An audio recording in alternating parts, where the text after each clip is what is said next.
Salut à tous! Oui, à tous! On part tester aujourd'hui le Redmi Note 7, l'arme ultime de Redmi sur l'entrée milieu de gamme. Alors, est-il le meilleur rapport qualité-prix sur ce segment? Réponse ici. Allez go, c'est parti!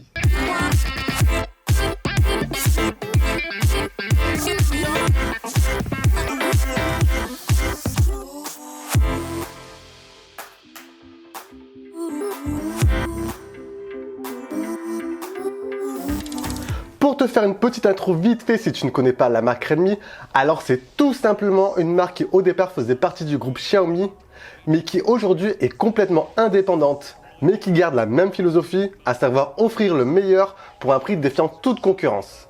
Avec ce Redmi Note 7, la firme chinoise veut donc nous offrir un smartphone qui impressionne sur le plan technique, avec un capteur photo 48 mégapixels, un processeur Snapdragon 660, le tout à un prix beaucoup plus bas que le concurrence, c'est-à-dire 199 €. Alors ce Redmi Note 7 a-t-il tous les atouts pour écraser la concurrence sur ce segment? Je vais tout vous dire lors de ce test. Mais avant de commencer, comme d'habitude, n'oublie pas d'envoyer un gros pouce bleu, c'est toujours un plus pour le développement de la chaîne.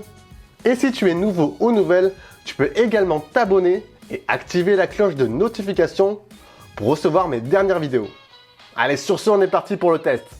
Allez, on va débuter avec la partie design ergonomie. Si l'année dernière, le Redmi Note 6 Pro ne brillait pas forcément sur le plan design, esthétique, force est de constater que ce Redmi Note 7 passe la vitesse supérieure. La marque tente quelque chose de plus ambitieux. Ce Redmi reprend entre guillemets les codes esthétiques des smartphones premium, dos en verre, écran bord à bord et encoche type goutte d'eau. L'arrière du smartphone est très épuré, le dos est recouvert d'une couche de verre Gorilla Glass. On y retrouve également le double module photo et la LED flash en haut à gauche. Au centre, vous trouverez le lecteur d'empreintes qui permet de déverrouiller le Redmi Note 7. Vous aurez également le choix avec un module de reconnaissance faciale et un déverrouillage par code. Pendant que nous y sommes, testons le lecteur d'empreintes. Eh bien oui, force est de constater qu'il est très réactif, rien à signaler, c'est du très bon. Pour en revenir au côté esthétique, on peut dire d'une manière générale que c'est plutôt une réussite de la part de Redmi, surtout pour un smartphone à ce prix. Le traitement du verre laisse apparaître quelques reflets lorsqu'on bouge le smartphone, c'est franchement très joli. Côté ergonomie, on va le dire, on a connu mieux, mais il reste tout de même très agréable à utiliser. Son dos en verre a pour avantage de ne pas être trop glissant, ce qui est plutôt pratique vu la grande taille de l'écran. Le seul petit point négatif, c'est son poids 186 grammes sur la balance. Il est légèrement plus lourd que la concurrence. Après, au quotidien, on s'y fait rapidement, donc ce n'est pas un réel handicap. Côté technique, on retrouve sur la tranche inférieure un port USB-C, un haut-parleur, sur le côté droit le bouton de démarrage et les boutons de volume, et de l'autre côté l'emplacement SIM micro SD et au-dessus la prise jack. Pour en revenir à son écran, on est ici sur du LCD au format de 6,3 pouces et une définition Full HD+. Par défaut, l'écran est très bien calibré et nous délivre des couleurs très maîtrisées. Encore une fois, pour un smartphone à 199 €, Redmi fait du très bon travail. Pour tout ce qui est multimédia, franchement, ça va être un régal de regarder des vidéos avec ce smartphone. Côté luminosité, aucun souci non plus. De jour comme de nuit, la lisibilité est toujours au rendez-vous. Allez, pour les amoureux de la technique, on est ici sur un processeur Snapdragon 660 accompagné de 3 ou 4 Go de RAM selon la version et d'une carte graphique Adreno 512. Au quotidien, la navigation est très fluide, les applications se chargent rapidement, je n'ai rencontré aucun souci. Donc pour une utilisation classique, réseaux sociaux, photos, multimédia et quelques jeux, ce Redmi Note 7 tiendra parfaitement au choc. Concernant les jeux, il s'en sort aussi très bien. Il arrive à faire tourner la quasi-totalité des jeux du Play Store.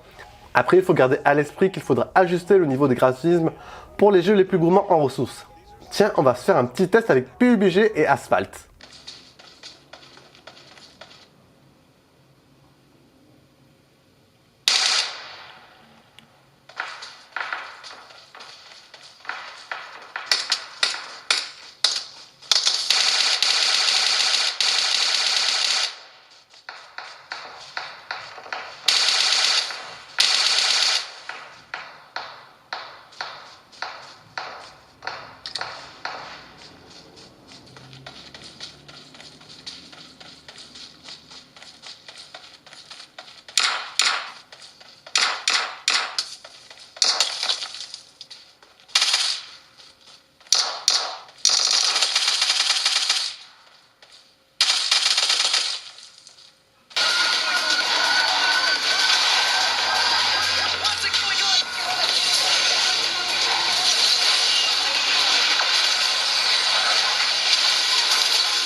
Donc aucun souci niveau lag, pas de saccade, c'est du très bon.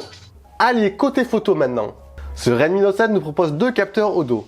Un capteur de 48 mégapixels ouvrant à f1.8 et un second de 5 mégapixels pour la profondeur de champ.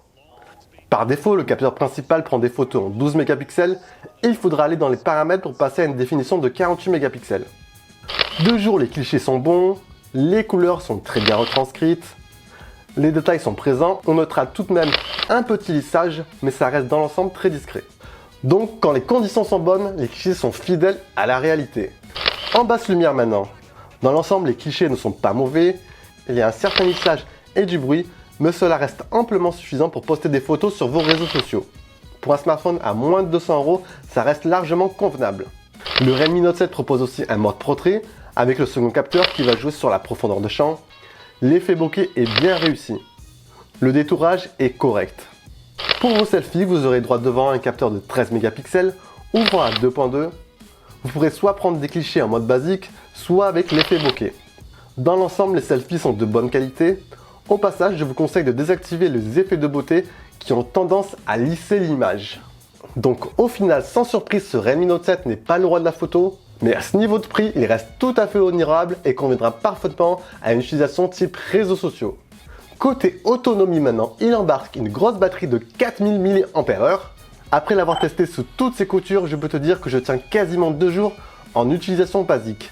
L'optimisation processeur logiciel batterie est parfaite. En plus, si tu es un adepte des jeux, tu peux y aller sans souci, il encaisse parfaitement. Côté recharge, il faudra compter 1h30 pour une recharge complète. Donc sur le plan autonomie, il fait tout simplement partie des meilleurs de sa catégorie. Concernant l'audio, comme je te l'ai mentionné, il est doté d'une prise jack au-dessus. La qualité audio est correcte. Dans l'ensemble, le son est parfaitement retranscrit. Perso, moi j'utilise avec ce genre de casque et avec, c'est parfait. Dessus, il y a 2 haut-parleurs. Le son délivré est également de bonne facture. Après, il ne faudra pas le pousser à son maximum.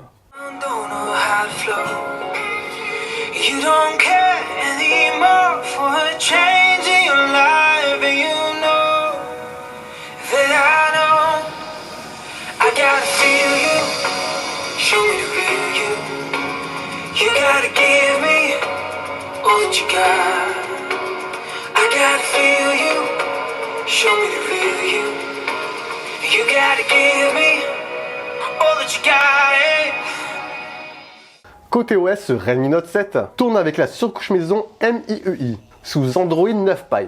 L'interface en elle-même est fluide, ça reste très épuré.